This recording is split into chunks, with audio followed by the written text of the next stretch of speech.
Chapter 19. Narrated by Lucy Burgoyne.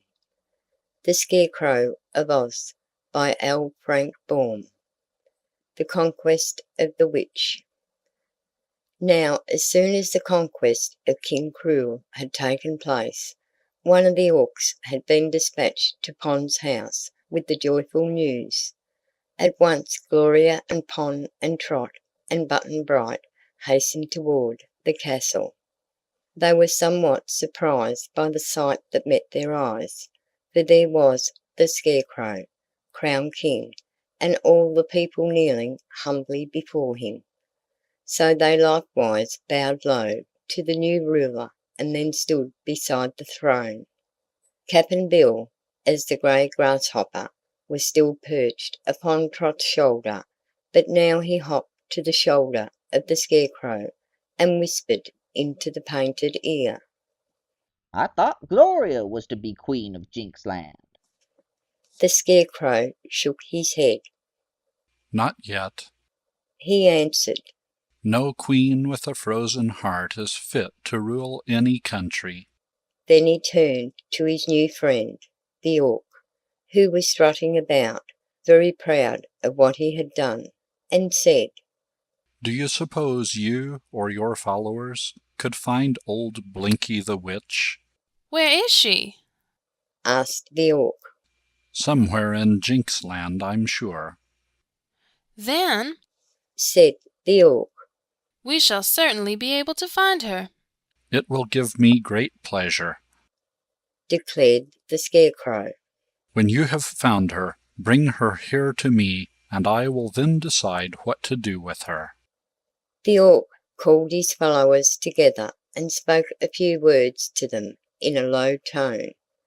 A moment after they rose into the air, so suddenly that the Scarecrow, who was very light in weight, was blown quite out of his throne and into the arms of Pon, who replaced him carefully upon his seat. There was an eddy of dust and ashes too, and the grasshopper only saved himself from being whirled into the crowd of people by jumping into a tree, from where a series of hops soon brought him back to Trot's shoulder again. The orcs were quite out of sight by this time, so the Scarecrow made a speech to the people and presented Gloria to them, whom they knew well already and were fond of. But not all of them knew of her frozen heart, and when the Scarecrow related the story of the wicked witch's misdeeds, which had been encouraged and paid for by Krewl and Googly Goo, the people were very indignant. Meantime, the 50 orcs had scattered all over Jinxland, which is not a very big country, and their sharp eyes were peering into every valley and grove and gully. Finally one of them spied a pair of heels sticking out from underneath some bushes, and with a shrill whistle to warn his comrades that the witch was found, the orc flew down and dragged old Blinky from her hiding place. Then 2 or 3 of the orcs seized the clothing of the wicked woman in their strong claws and, lifting her high in the air, where she struggled and screamed to no avail, they flew with her straight to the royal castle and set her down before the throne of the Scarecrow. "Good," exclaimed the straw man, nodding his stuffed head with satisfaction. "Now we can proceed to business. Mistress Witch, I am obliged to request, gently but firmly, that you undo all the wrongs you have done by means of your witchcraft." "Pah!" cried old Blinky in a scornful voice. "I defy you all! By my magic powers I can turn you all into pigs rooting in the mud, and I'll do it if you're not careful." "I think you are mistaken about that," said the Scarecrow, and rising from his throne, he walked with wobbling steps to the side of the wicked witch. "Before I left the land of Oz, Glinda, the royal sorceress, gave me a box which I was not to open except in an emergency. But I feel pretty sure that this occasion is an emergency. Don't you, Trot? he asked, turning toward the little girl. Why, we've got to do something, replied Trot seriously. Things seem in an awful muddle here just now, and it'll be worse if we don't stop this witch from doing more harm to people. That is my idea exactly, said the Scarecrow, and taking a small box from his pocket, he opened the cover and tossed the contents toward Blinky. The old woman shrank back, pale and trembling, as a fine white dust settled all about her. Under its influence, she seemed, to the eyes of all observers, to shrivel and grow smaller. Oh dear, oh dear! She wailed, wringing her hands in fear. Haven't you the antidote, Scarecrow? Didn't the great sorceress give you another box? She did, answered the Scarecrow. Then give it to me, quick! Pleaded the witch. Give it to me, and I'll do anything you ask me to. You will do what I ask first, declared the Scarecrow firmly. The witch was shrivelling and growing smaller every moment. Be quick then, she cried. Tell me what I must do and let me do it, or it will be too late. You made Trot's friend, Cap'n Bill, a grasshopper. I command you to give him back his proper form again, said the Scarecrow. Where is he? Where's the grasshopper? Quick, quick! She screamed. Cap'n Bill, who had been deeply interested in this conversation, gave a great leap from Trot's shoulder and landed on that of the Scarecrow. Blinky saw him alight and at once began to make magic passes and to mumble magic incantations.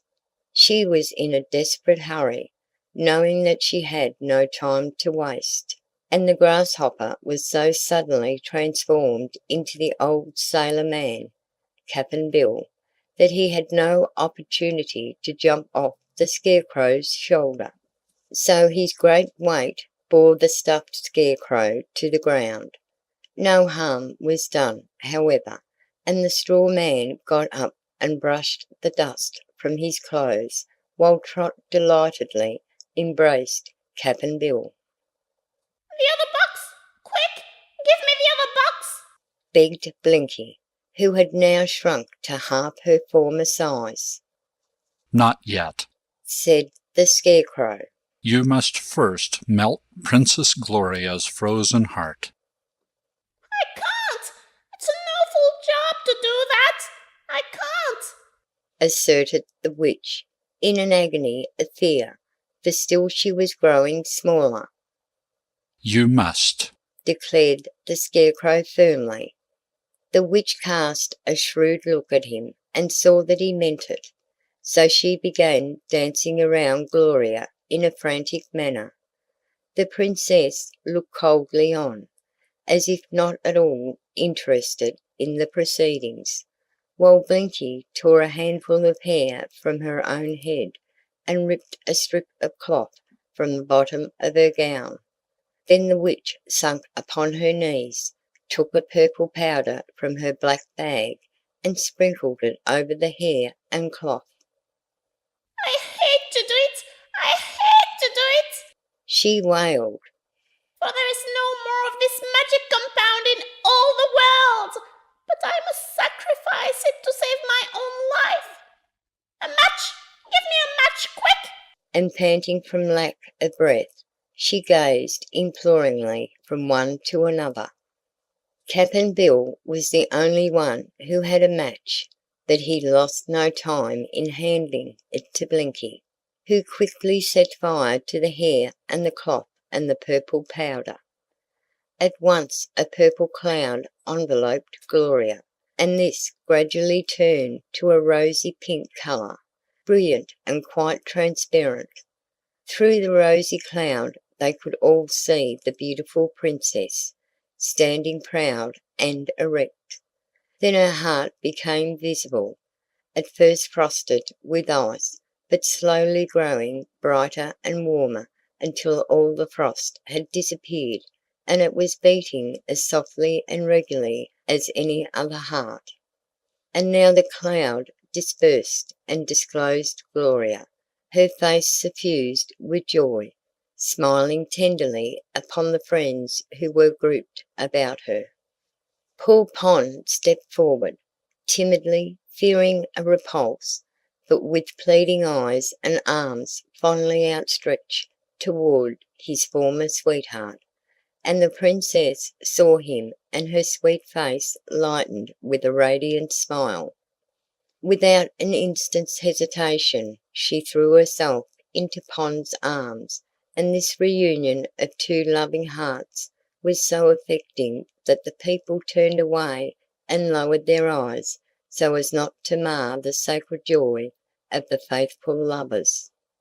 But Blinky's small voice was shouting to the Scarecrow for help. "The antidote!" She screamed. "Give me the other box, quick!" The Scarecrow looked at the witch with his quaint, painted eyes and saw that she was now no taller than his knee. So he took from his pocket the second box and scattered its contents on Blinky.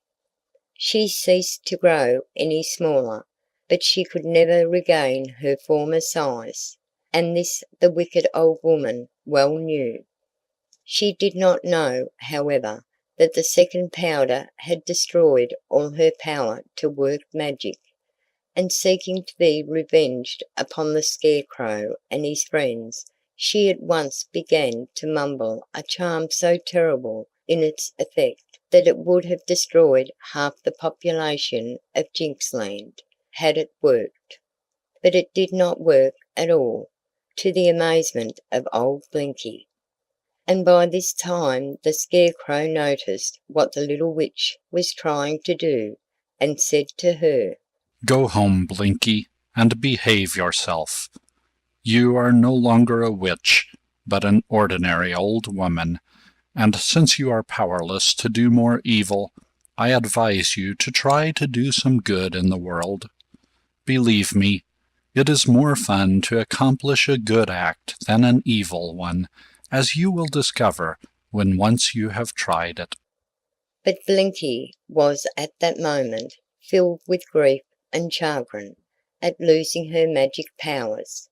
She started away towards her home, sobbing and bewailing her fate, and not one who saw her go was at all sorry for her. End of chapter 19.